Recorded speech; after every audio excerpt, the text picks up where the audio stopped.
Joined by Eddie Hearn in Liverpool. Eddie, Diego Pacheco came over here. In the week he was celebrating his 22nd birthday. By misfortune of Callum Smith's injury, became the main attraction here in Liverpool. What a performance. How many boxes has he ticked tonight, in your opinion? So many. I mean, from ever since it was announced that he'd be headlining, from the media that he attended in London to the trip up here, he's taken everything in stride. His pulse has remained at 40 or 50. Even the ring tonight, the composure was what impressed me most. I think Jack Cullen is a very good fighter. No one's really done that to Jack Cullen before. Even when you saw him box Sajo, he was winning that fight comfortably. He got stopped with a body shot. He had a great back and forward with Felix Cash. He beat Avni Yildirim and he trained hard for tonight. But Diego was just too good. He's too big. His punch selection, his sharpness of his punches, and like I said, his calmness. And we saw something different from him tonight with a body punching, because we haven't really seen a lot of that, or got to see a lot of it. But this kid's very special. Once he'd hurt him to the body, Diego said he knew that was the end. Did you see it the same way? Did you know he was about to close the show? Yeah, you see the way he went down. I mean, he was brave to get up, but when he got up, he just wanted to protect the body. And he took 3 or 4 big shots to the head. And that was great from Diego, to show that he can finish as well.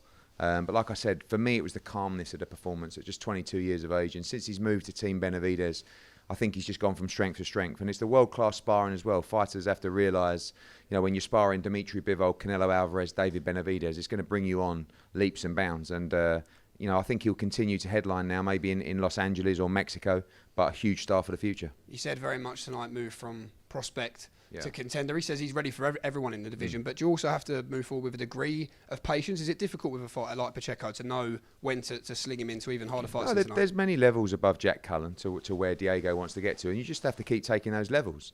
He has a good management and good training team around him that know the pace he wants to go. If he wants to start headlining in America, he has to start having bigger fights, obviously. But I don't see a reason why he can't start moving into that world top 20 and top 15 now. But he is 22. But, we signed him at 17. He was a tall, gangly kid. I thought he'd end up at heavyweight, but he makes 168 comfortably, and he's a very, very talented fighter. Robbie Davis Jr. and Darragh Foley was just catching fire, wasn't it, really? Do you know the extent of Robbie's injury at the moment? I don't yet, no. I mean, it looked like a complete clean break. It looked like he completely snapped his ankle. It was horrific. And he went down heavily from the first shot, and I was gutted because I wanted the fight to continue. Obviously, after the second round, it was getting really excited, and it was just off balance on a jab and went over. And you saw on the replays, just looked like a clean snap of that ankle. And it's going to be a tough injury to come back from. Well done to Darragh Foley. You had him in here. He's certainly a character, and looking forward to seeing what's next for him. Johnny Fisher landed a massive right hand, didn't he, on Damiani? Did you feel it was the right time for that fight to end at that stage? I mean, I think when I watched it live, I thought you had to stop the fight, but it was only after a couple of seconds you realise that Damiani was actually okay. But I can't believe that didn't just take his head off his shoulders, because it was a huge right hand. And Damiani had a great chin.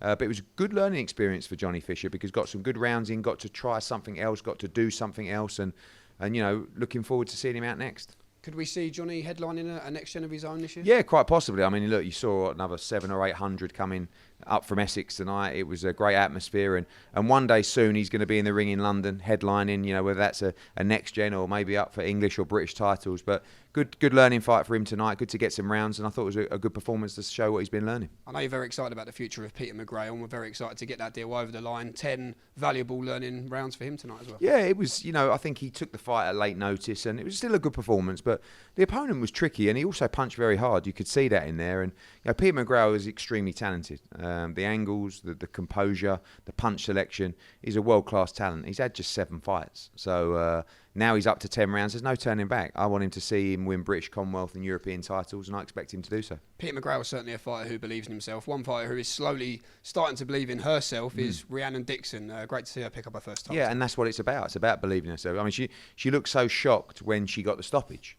And she can punch, and once she put the pressure on Vicky Wilkinson, she was much too much for her. And great body punching to win the Commonwealth title, hopefully the first of many. Good wins on before the bell. Aqib Fiaz, first stoppage for him. George Liddard getting his second consecutive victory, and Paddy Lacey and Campbell Hatton as well. Yeah, Aqib Fiaz, Dean Dodge was very, very tough. It was a good performance from Aqib. I think he's ready now to start stepping up to 10 rounds. Paddy Lacey was in a great fight, local derby. George Liddard with his second stoppage, and Campbell Hatton moving on nicely. Time for him to step up to 8 rounds. We move on to Newcastle next week. Another opportunity for our next generation of talent to show what they're all about. Yeah, Yeah, those shows are important. You know, Newcastle is a very important city for us. We've got some tremendous talent up there. Obviously, Cyrus Patterson's in a big step up against Chris Jenkins. Pat McCormack, I think, one of the best prospects in the world. Callum French, really good heavyweight fight. Sol Dakers against Robbies may as well. Hopey Price back in action. That is the future of boxing in this country, and it's going to be a great night in Newcastle. May 20th, excited? Yeah, I mean, look, we were devastated when Amanda Serrano was out injured, and it was like the homecoming that we've always wanted couldn't take place, and Katie Taylor just put her foot down and said, no, I want it, and I'll fight anybody, and I'll fight Chantel Cameron. It's the first fight that she's ever called out. For years, I've said to Chantel Cameron, you get yourself in a position for that fight, Katie Taylor will take it. People didn't believe Katie would take the fight, and people in boxing have called about that fight for a long, long time. And now you're going to see it, May the 20th, 3 Arena in Dublin. It's going to be absolutely wild. Huge undercard incoming will be announced next week, and I can't wait for that night. And you're teasing on social media about more big announcements, perhaps your old mate Canelo Alvarez, some news coming out around him? Yeah, I think so. Very soon. We will be making a trip somewhere this week for an announcement for Canelo Alvarez, and lots of announcements, not just big fights, but big news for DAZN as well incoming, and very excited for the next few weeks. Great stuff, Ed. Look forward to it.